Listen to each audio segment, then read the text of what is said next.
infame rúbrica en la historia de la Segunda Guerra Mundial. Auschwitz se convirtió en sinónimo de horror ejercido por la Alemania nazi y en un símbolo del brutal genocidio que fue el Holocausto.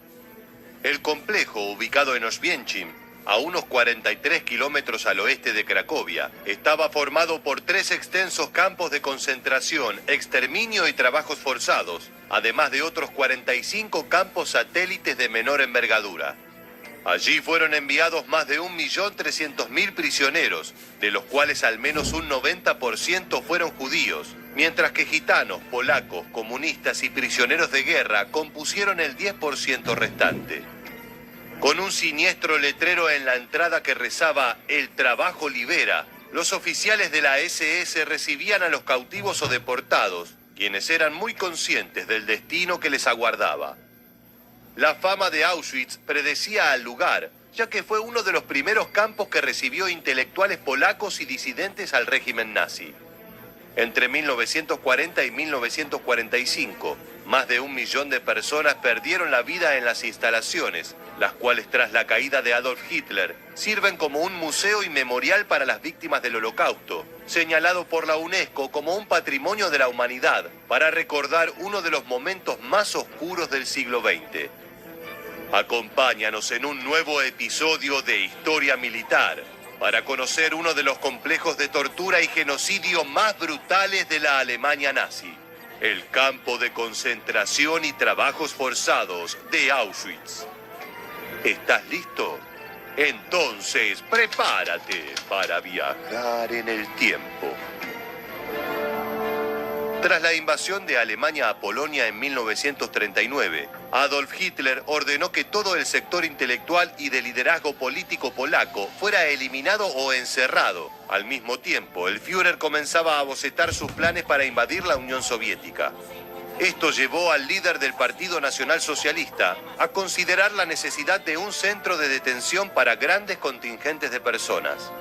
El encargado de llevar este proyecto adelante fue el Reichsführer de la SS, Heinrich Himmler, quien escogió un complejo de barracones polacos remanente de la Primera Guerra Mundial, donde se instaló el campo principal o Stammlager. Allí se ubicó el centro de comando de la SS y se acondicionaron los edificios para contener a cientos de miles de posibles prisioneros políticos y deportados. Una vez aprobado por Himmler, el campo pasó a estar bajo la dirección de Rudolf Höss, quien había supervisado la construcción y el desarrollo del complejo. El 20 de mayo de 1940 llegaron los primeros 30 prisioneros de Auschwitz. Se trataba de criminales alemanes, de una personalidad muy dura, los cuales debían volverse los capos de los otros reos, es decir, algo así como los guardias dentro de los propios barracones. Estos hombres fueron quienes modelaron las prácticas violentas y sádicas con las que torturaron a los primeros 700 prisioneros políticos polacos, que fueron enviados el 14 de junio. Esta forma de controlar a las masas mediante la violencia pasaría a ser el modus operandi básico entre los internos. De esta manera, los alemanes se aseguraban que los propios presos mantuvieran un orden o estatus a través de la coerción entre veteranos e ingresantes. Todos los prisioneros fueron identificados con números entre el 31 y el 758. Para julio de 1940 comenzaron las construcciones del crematorio y la cámara de gas, la cual supuestamente no estaba pensada para asesinatos masivos, sino que buscaba ser un método de ejecución para reos que recibieran la pena de muerte. Durante su primer año, Auschwitz recibió unos 70.000 prisioneros políticos, principalmente intelectuales, artistas y revolucionarios polacos. Sin embargo, no pasó mucho tiempo para que esta cárcel se convirtiera en un campo de exterminio.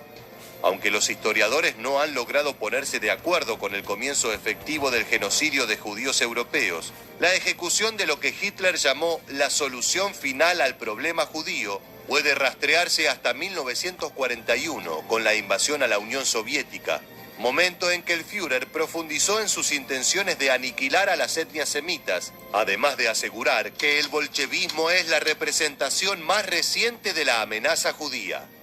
Según documentos y declaraciones extraídas de los juicios de Nuremberg, Los primeros transportes masivos de judíos hacia el campo con intenciones de exterminio sucedieron en enero de 1942, al mismo tiempo que el complejo Auschwitz se amplió con un campo para mujeres conocido como Birkenau. A partir de este punto, los transportes cargados de judíos llegaron a Auschwitz sin cesar. Los prisioneros varones comenzaban su día a las 4:30 de la mañana, mientras que las mujeres incluso más temprano. Por supuesto, esto no sucedía por voluntad propia, sino que los supervisores del campo hacían sonar un gran gong y luego golpeaban con palos a quienes no se levantaban inmediatamente.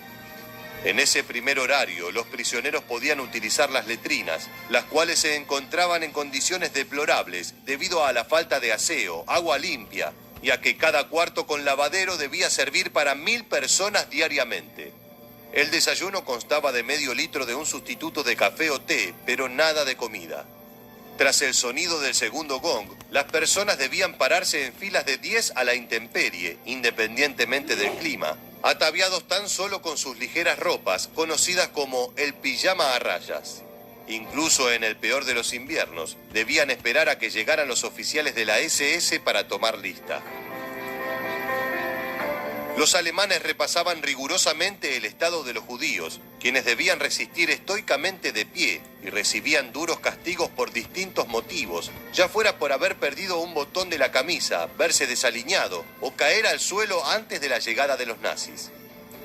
Luego de esto, los prisioneros marchaban de 5 en 5 hacia el trabajo, mientras una orquesta de mujeres era obligada a tocar música alegre. Las jornadas de trabajo forzado duraban unas 11 horas en verano y un poco menos en invierno. Los responsables del comportamiento de los cautivos durante su trabajo eran los capos, los reos más veteranos, quienes podían aplicar castigos si les parecía conveniente. No se permitían momentos de descanso y el almuerzo consistía en un somero plato de sopa de cáscara de papa. La cena consistía en un pedazo de pan, generalmente mohoso y viejo, que los presos solían guardar para desayunar al día siguiente. A las 7 de la tarde tenía lugar un segundo pase de lista, durante el cual los presos podían ser ahorcados o azotados, según se hubieran comportado en el trabajo. Si faltaba un preso, los demás debían permanecer de pie hasta que se encontrara al ausente o se descubriera el motivo de la ausencia, aunque tardara horas. A las 9 de la noche sonaba el gong de toque de queda, también conocido como el silencio nocturno, momento en que los prisioneros eran enviados a los barracones, donde vivían en condiciones de hacinamiento. Los reclusos dormían en largas filas de literas de ladrillo o madera, o en el suelo, acostados sobre su ropa y zapatos para evitar que se los robaran. También existieron claustros de experimentación médica, donde los científicos nazis probaron métodos de esterilización con rayos X, además de exponer a los prisioneros a distintas enfermedades para buscar sus respectivas vacunas. Horribles torturas tuvieron lugar en las instalaciones médicas, en su mayoría relacionadas con la capacidad de reproducción de las mujeres. Otros siniestros edificios, como las cámaras de gas y el crematorio, vieron pasar 1 millón de almas que perdieron la vida entre 1942 y 1945. Para el final de la Segunda Guerra Mundial, los nazis intentaron eliminar la evidencia dentro de los campos de concentración y sometieron a decenas de miles de convictos, sobrevivientes de los campos, a caminar sin descanso, comida o bebida, cientos de kilómetros en las llamadas marchas de la muerte. El 27 de enero de 1945, el Ejército Rojo liberó Auschwitz, aunque dentro solo quedaban unos 7.600 prisioneros en terribles condiciones de salud. Años más tarde, el campo de concentración fue convertido en un museo que recuerda las atrocidades cometidas por la Alemania nazi y un memorial para las víctimas del Holocausto. Luego de conocer todos los detalles sobre el terrible campo de concentración de Auschwitz, queremos conocer tu opinión. ¿Cuál crees que fue la práctica más siniestra perpetrada en estas instalaciones?